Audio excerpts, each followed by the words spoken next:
well, distinguished hosts, guests, ambassadors, ladies and gentlemen.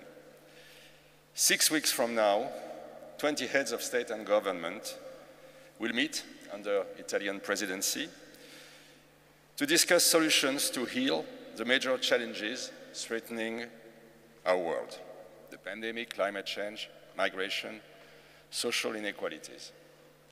A time to heal, indeed. This is not the first time that these issues are at stake, but never in history have we had to face them all at the same time, all in such a global and interdependent world. Never have risks been so high and the road to solution so hard to find. The Italian G20 will have to deliver. And it will have to hear what has been said here in Bologna these last 3 days. Realistically, the G20 is the best assembly for this. The 20 governments may strongly disagree on a number of issues, but they all share similar basic goals, such as protecting their population against illness, hunger, thirst, and violence, ensuring freedom, providing education, and pursuing justice. I am a citizen of France, the country of Louis Pasteur and Victor Hugo, a nation founded on Judeo-Christian roots, as well as laïcité, our principle of public secularism. Our national motto is liberty, equality, fraternity. I represent here MEDEF, the French Employers Association, and its president, Geoffroy Roux de Bézieux. We French employers believe in science, in rationality, in expertise. We know the weight of national interests. We defend trade, growth, productivity, and yes, profit, to finance the investments of today, which will create the innovations and jobs of tomorrow. But we also know that this is not good enough to provide all the answers we need. At the beginning of the last century, social Catholicism was a major actor in the construction of the French economy. It is in France that was founded in 1931, 40 years after Rerum Novarum, the International Conference of Christian Employers. The French retail sector was launched by the Catholic cooperative movement. The French Protestant banking families were powerful until the revocation of the Edict of Nantes.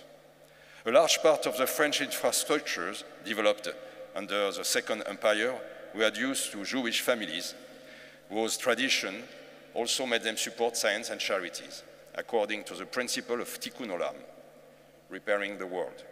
We always speak about social justice. When the situation is difficult, remember Winston Churchill's phrase: a pessimist sees the difficulty in every opportunity, an optimist sees the opportunity in every difficulty. In 1944, the future winners of the war gathered at Bretton Woods to plan a global financial governance system that would prevent a recurrence of the crisis of the 20s and the 30s after 6 years of bloody conflict. No mention was made then to the social dimension. The assumption was that prosperity for some would eventually mean at least modest prosperity for all. In 2011 in France, we organized the first Business 20, Labor 20 conference during the G20 in view of coordinating economic and social governance on an international plan. In 2019, 2 years ago, B7 and L7 together signed a declaration on social cohesion and called for an international conference, I quote the declaration, to restore confidence in order to prevent the risk of a growing share of the population feeling vulnerable and losing faith in democracy and the global economy. That was before COVID. We believe that it is possible to redesign international governance in a new Bretton Woods of the 21st century for addressing the real issues of our time. There is no better assembly than this Interfaith Forum in Bologna to acknowledge this need, express it forcefully, and promote it worldwide. The Jewish, Christian, Islamic texts, and many others are aligned on our shared dedication to justice.